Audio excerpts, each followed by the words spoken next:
Welcome back to Venice. We're so glad you're joining us again for another walk through this extraordinary city. Our first route ended at the iconic St. Mark's Square, and today that's exactly where we're picking things up.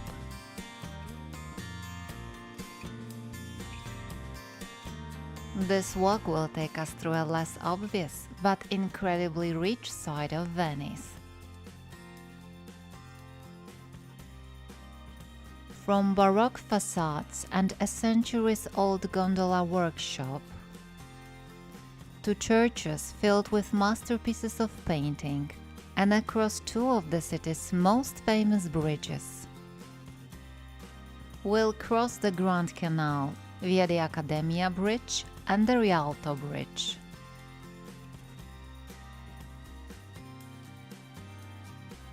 Visit places like the Peggy Guggenheim collection, the Frari Basilica, and the Scuola Grande di San Rocco. We'll pass through Campo and Giacomo and end our journey at the rooftop of the famous Fondaco dei Tedeschi. This is a story of Venice that doesn't shout. It speaks in details, in textures, in light and stone. If you'd like to follow this route step by step, head over to our website. You'll find a full map, practical info, and extra resources. The link is in the video description below. And if you enjoy discovering cities this way, don't forget to subscribe so you don't miss the next episodes. Let's begin our second walk through Venice, this time between the bridges of the Grand Canal.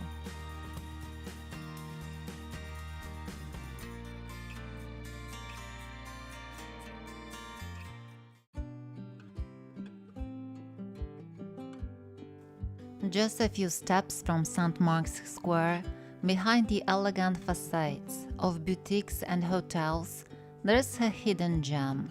San Moisè, one of the most striking examples of Venetian Baroque. The facade alone stops you in your tracks. It's a stone theater of columns, sculptures, and dramatic flourishes. Over the top? Maybe, but that was the whole idea. Behind this grandeur were two brothers, Girolamo and Vincenzo Fini, wealthy merchants and patrons who founded the 17th century redesign with a small fortune. Their busts still sit proudly on the facade, a lasting sign of gratitude and a touch of Venetian vanity.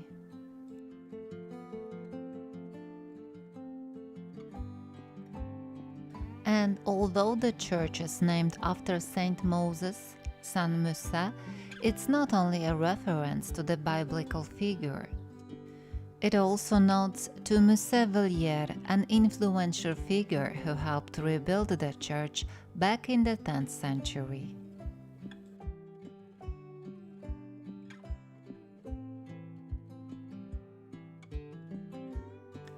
Inside, the contrast is striking. The space is calm, subdued, almost austere, but that only makes the art speak louder.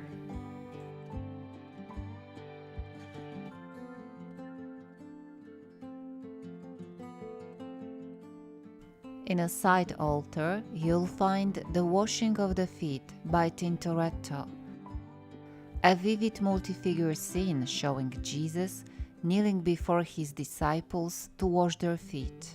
And in the quiet, intimate setting of San Moisè, this painting doesn't just hang on the wall, it speaks, silently and directly to you.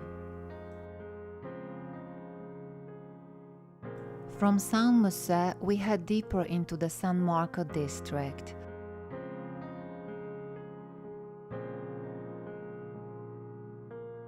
Winding through narrow back streets, where Venice loves to surprise you, when you least expect it. Just take a turn off the main path and suddenly you're face to face with an architectural whimsy. Palazzo Contarini del Bovolo.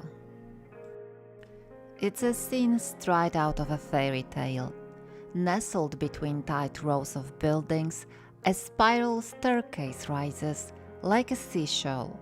In fact, Bovolo means snail in Venetian, and the name fits perfectly.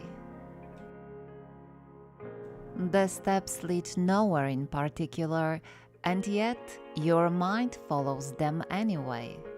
It's Venice in miniature, a little strange, a little romantic, always full of surprises.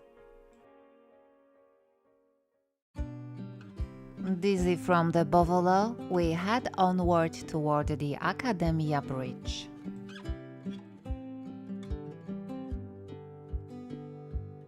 But just before we get there, we pass San Vidal. Modest on the outside, but full of life within. These days it's no longer used for mass. Instead, you'll hear music, Vivaldi, Bach, Corelli, echoing through the vaulted ceiling. This former church is now a concert hall, and in the evenings it becomes a time machine made of sound.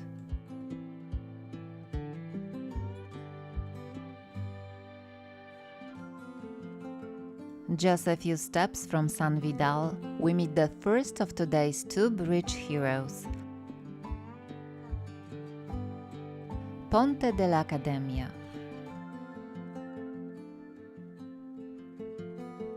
It's one of the rare spots where you can actually cross the Grand Canal on foot, and probably the only one that does it with such humble charm. Although it looks older, the current wooden and metal structure was built in the 1930s as a temporary fix, and somehow it stayed.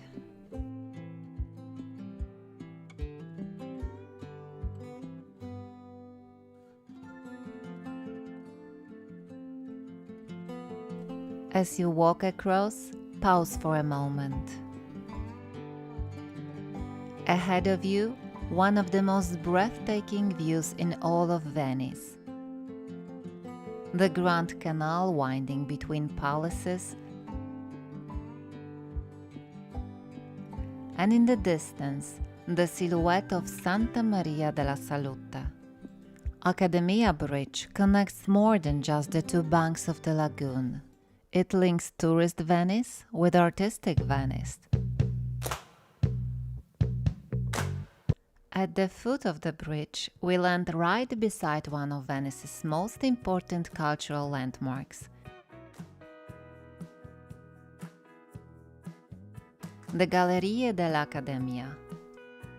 Inside is the world's largest collection of Venetian painting, spanning from the 14th to the 18th century. Bellini, Giorgione, Veronese, Titian, Tintoretto, even drawings by Leonardo da Vinci, including the famed Vitruvian Man, though it's rarely on display. We won't be going in today. Our gallery is the city itself.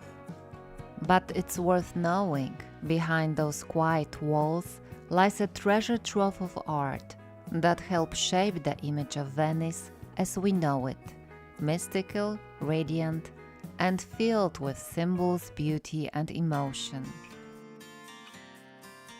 As we continue along the canal, we pass the elegant facades of Dorso Duro until we reach a palace that looks, well, unfinished. It's low, stretched wide, just above the waterline, almost crouching. This is Palazzo Venier dei Leoni. It was meant to be grand and imposing, but the project was never completed. The powerful Venier family began the construction with lofty ambitions, but political turmoil brought it all to a halt. and so the palace stood half done until the 20th century, when it found new life thanks to a woman who fell in love with Venice and never left. This was the home of Peggy Guggenheim, an eccentric collector, a visionary, and one of the most fascinating figures in the world of modern art. Here she built her own universe. She hosted parties, welcomed artists, and surrounded herself with the works that now form one of Europe's most important collections of modern art. Peggy didn't just collect names, she knew them. Picasso, Kandinsky, Ernst, Pollock, some were friends, others were lovers. Thanks to her, Venice, a city known for its Renaissance splendor, gained a bold, modern face. The view from her windows was something else entirely. The dome of Santa Maria della Salute, boats gliding across the Canal Grande, light bouncing on water like paint on canvas. But the view of the palazzo was just as striking, especially because of one sculpture. A bold metal rider by Marino Marini, caught in an expressive, almost defiant pose. The work stirred such strong reactions that sometimes the gates facing the canal were closed to shield it from view. Peggy loved Venice with all her heart. She spent her final years there and was laid to rest in the garden of her home, beside her beloved dogs, which she affectionately called "my babies." It's not a monument, it's the lasting presence of a woman who gave Venice her art and her heart. As we continue south toward the tip of the Dorsodura, Venice begins to open up to the lagoon. We're approaching Punta della Dogana, once the city's customs house, now transformed into a sleek contemporary art center. But before that, something much grander catches our eye. Rising up at the very edge of the water, directly across from St. Mark's Square, stands the majestic silhouette of Santa Maria della Salute, a basilica that seems to float more than it rests. Light and airy, yet monumental.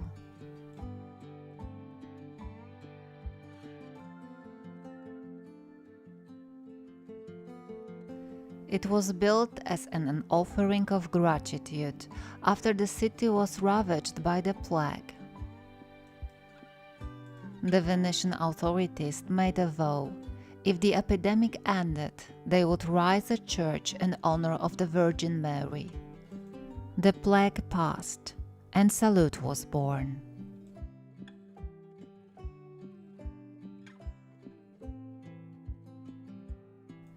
Its round dome is one of the most iconic elements of the Venetian skyline. Theatrical from the outside, but quiet and luminous within.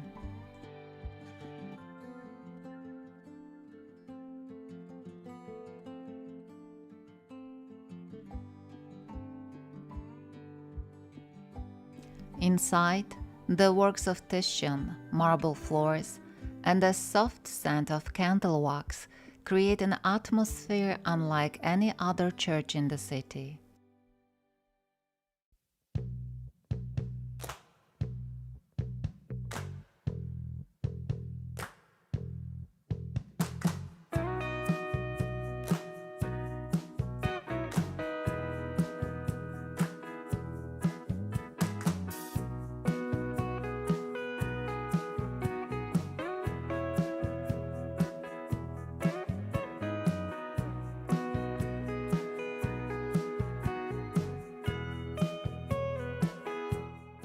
Leaving the dome of Santa Maria della Salute behind, we continue along the waterfront.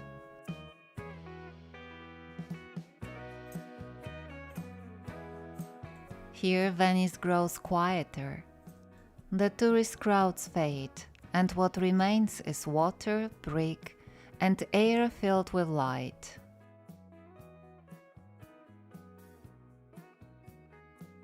On our right stretch rows of old warehouses and depots, once used to store goods arriving from faraway ports: salt, timber, spices. This is where generations of anonymous Venetians worked, names that never made it into guidebooks, but who kept the city running. Today, many of these simple red brick buildings with sloped roofs have found new lives as artist studios, foundations, and exhibition spaces. Their modest architecture tells a different story of the Venice that worked, traded, and lived quietly day by day. It's one of the most peaceful corners of the city. Here, Venice stops telling grand stories and simply breathes.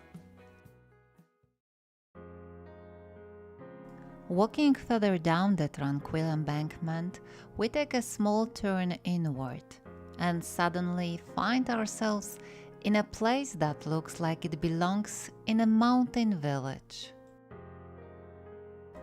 Wooden buildings, a slanted roof, a courtyard perched above a narrow canal. This is Scuola di San Trovaso, one of the last working boatyards, where gondolas are still built and repaired by hand.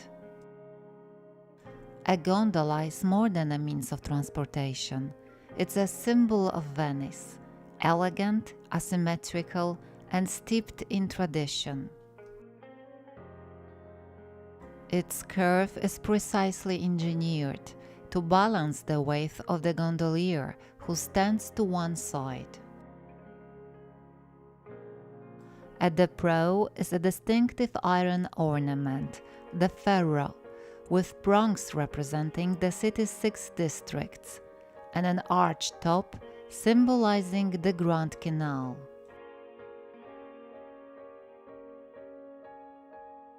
This boatyard has been operating since the 17th century, and in many ways nothing has changed. The work is still done by hand, no machines, no rush. The wood is seasoned for years.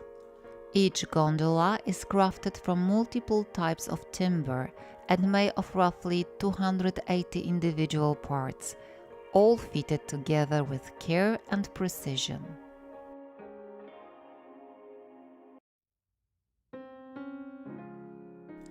Leaving the gondola workshop behind, we head deeper into the Dorsoduro district.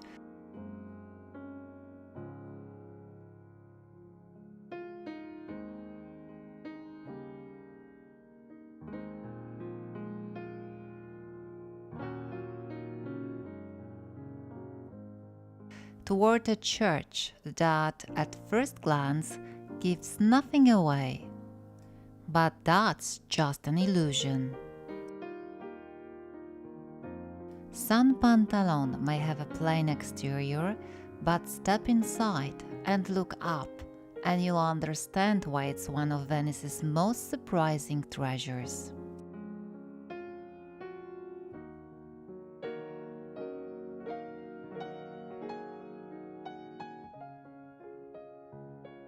On the ceiling is the largest canvas painting in the world, a monumental work by Giovanni Antonio Fumani, depicting the martyrdom of Saint Pantalon. This isn't a fresco, it's hundreds of square meters of painted canvas, stretched and fixed to the ceiling like a sky of color and drama. Fumani worked on it for over 20 years.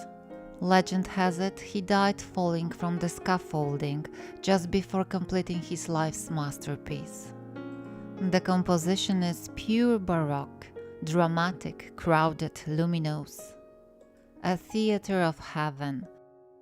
And if you want to truly experience it, look to the right as you enter. You'll find a small box for coins. Drop in €1 or two, and spotlights will illuminate the entire ceiling, transforming the church into a glowing stage of painted spectacle. Saint Pantalon is often overshadowed by Venice's more famous churches, but here, art doesn't just hang on the walls. It hovers above you. This is one of those places where you stop and let the painting do the talking.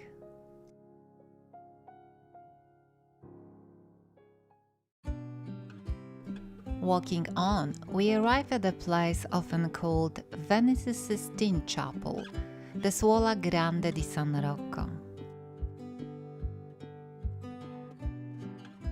Once the seat of a religious brotherhood devoted to Saint Roch, the protector of plague victims, today it's a museum of quiet power. And it's entirely devoted to one man, Giacomo Tintoretto. Over the span of 2 decades, Tintoretto created a breathtaking cycle of paintings that now covers the walls and ceilings of the entire building. But this isn't just a gallery. It's a space where light and shadow live inside the paint.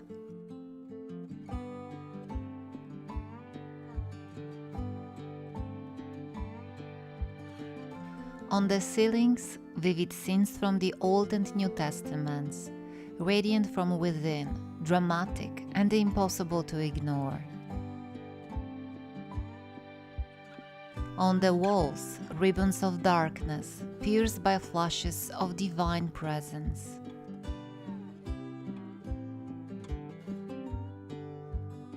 Tintoretto painted fast, with energy and emotion. His figures are charged with movement, tension, and almost supernatural glow. There's nothing ornamental here. This is art that stirs and unsettles. The Scuola Grande di San Rocco is where Venice speaks through sacred art, but not with gold and marble. It speaks with light and shadow. Just look up and let the painting take over.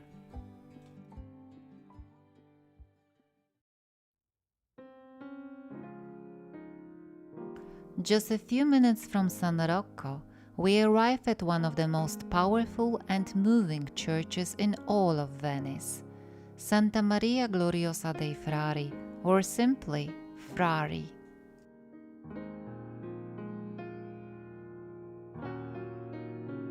It's a place that feels monumental but quiet. Towering red brick Gothic walls rise high into the lagoon air as if reaching towards something beyond. There's no marble opulence here, no gold, just solemn grandeur and an overwhelming sense of presence. Set slightly off the city's main tourist paths, Frari is both a sanctuary of art and a resting place of memory. Unlike St. Mark's Basilica, the official cathedral reserved for state ceremonies, Frari, along with its Dominican counterpart, San Zanipolo, served for centuries as Venetian's unofficial pantheon. Step inside, and just to the left your gaze is drawn to a massive white marble pyramid, the tomb of Antonio Canova, one of the greatest sculptures of the neoclassical era. It overwhelms with its scale, not with ornament. A pure white pyramid with a dark gaping doorway, like a portal, not just in form, but in meaning. In front, a quiet procession of mourners. At the base, a lion with its head bowed in grief. Interestingly, this wasn't meant to be Canova's tomb. He designed it in 1794 as a tribute to Titian, who had died over 2 centuries earlier. But the monument was never built in his lifetime. After Canova's own death in 1822, his students decided it was the perfect way to honor their master. Today his heart rests inside the pyramid, encased in a glass urn, while his body lies in his hometown of Possagno. Directly across from Canova's tomb stands the grand neoclassical tomb of Titian himself. Founded in the 19th century by the Austrian emperor, it shows the artist seated like a monarch of the arts, surrounded by allegorical figures, Venus, the genius of art, and a relief referencing his most famous painting, The Assumption of the Virgin. That very painting, monumental, radiant, charged with spiritual energy, hangs above the church's main altar. When it was first unveiled, it caused a sensation. Venice had never seen such bold colors, such dramatic motion, such intensity. Many believe it's Titian's greatest work.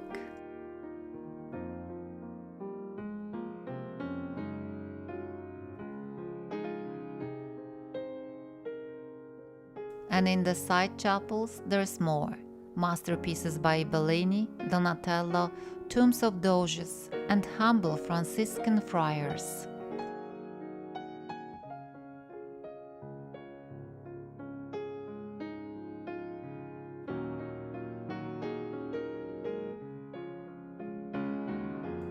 But Frari isn't only about art and history, it's still a place of living faith.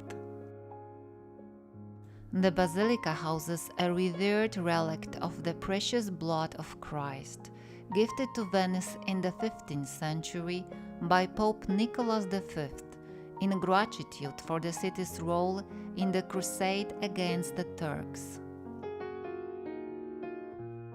It was formally enshrined here in 1480, elevating the church's spiritual importance among both citizens and nobility. Frari is Venice in all its dimensions, religious, artistic, and deeply human.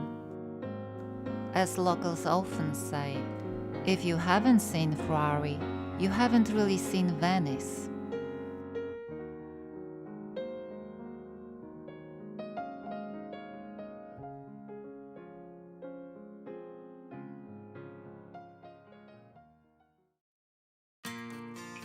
And so we continue our walk. We step into Campo San Giacomo di Rialto, a square where Venice still beats to its oldest rhythm. This is where the city's commercial life began all the way back in the 9th century. In the shadow of the fish and produce markets stands San Giacomo di Rialto, traditionally considered the oldest church in Venice, instantly recognizable by the oversized clock on its facade.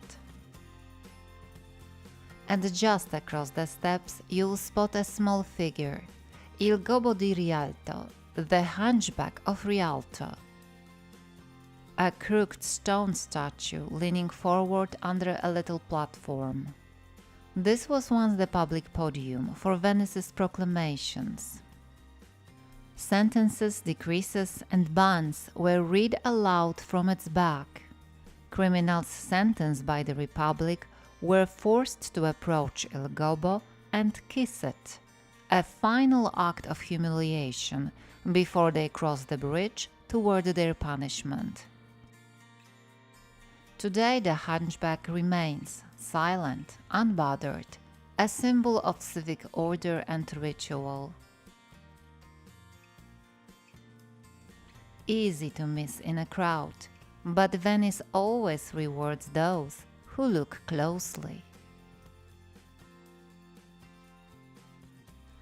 That's not a puddle, that's Venice reminding us she still floats. The stones disappear, the lagoon returns, as if the city were admiring its own reflection. And then, just a few steps up, we arrive at Venice's most famous bridge. Rialto, the oldest, most photographed bridge in town. A single stone arch that looks like it could collapse at any moment, but has been standing strong for over 400 years. When construction began, many said it couldn't be done. Not with such a wide span and no central supports. Madness, they said. But Antonio da Ponte, the daring engineer, put everything on the line and beat out even Michelangelo, who had submitted his own design. Venetians have always known how to build the impossible, especially when trade is involved. For centuries, Rialto was the beating heart of merchant Venice. Spices, gold, silver, and rumors that traveled faster than gondolas. One legend says that Antonio made a pact with the devil. The bridge would stand, but the first soul to cross it would be taken. Cleverly, he sent a rooster across first, but you can't outsmart a curse that easily. The next day, before Antonio could intervene, his wife stepped onto the bridge, and, as the story goes, it was her the devil claimed.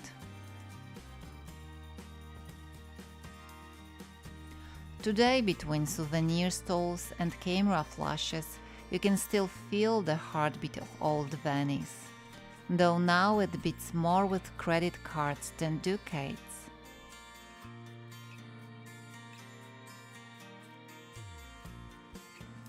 Ahead of you, a river of people.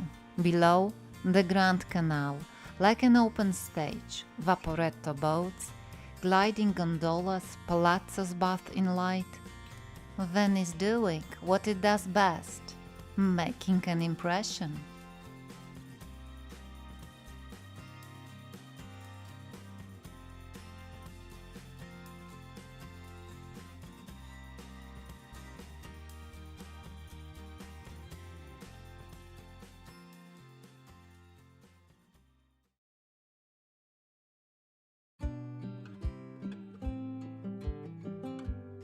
Our final stop brings us to a place that for centuries was the commercial engine of the city, and until recently a symbol of its bold modern face.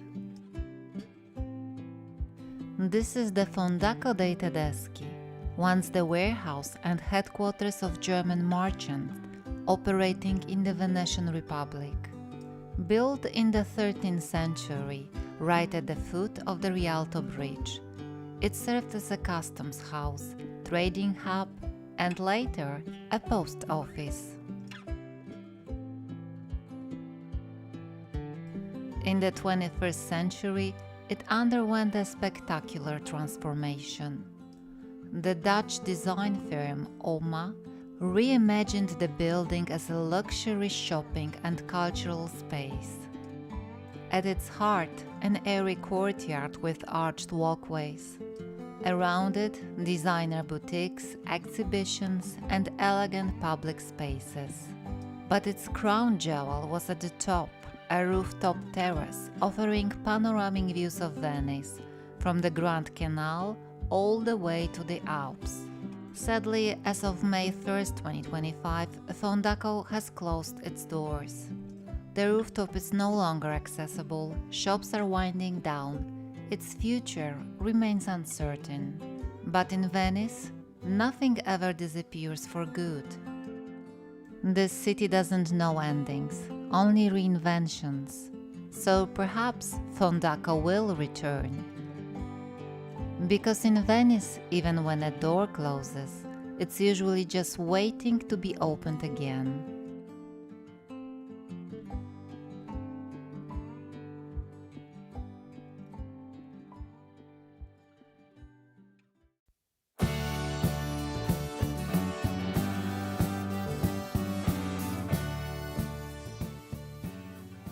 And so we come to the end of our second walk through Venice. Today we wandered through a city of bridges and back streets, of art and everyday life, of history and takeaway coffee. From St. Mark's Square, past Baroque facades, gondola workshops, hidden masterpieces in quiet churches, to the Fondaco dei Tedeschi, closed for now, but maybe not for long. Venice refuses to fit into a single frame or a single time. Sometimes it looks like a stage, sometimes a museum, and sometimes like a city casually floating its own sidewalks. If you'd like to revisit any of today's stops or follow this route on your own, check out our website for maps, extended descriptions, and practical tips. The link is in the video description below. And if you enjoy this way of exploring cities, with a bit of history, a bit of light, and just enough chaos, don't forget to subscribe. Venice never really ends. It just slips out of sight around the next corner. See you again somewhere between stone and water.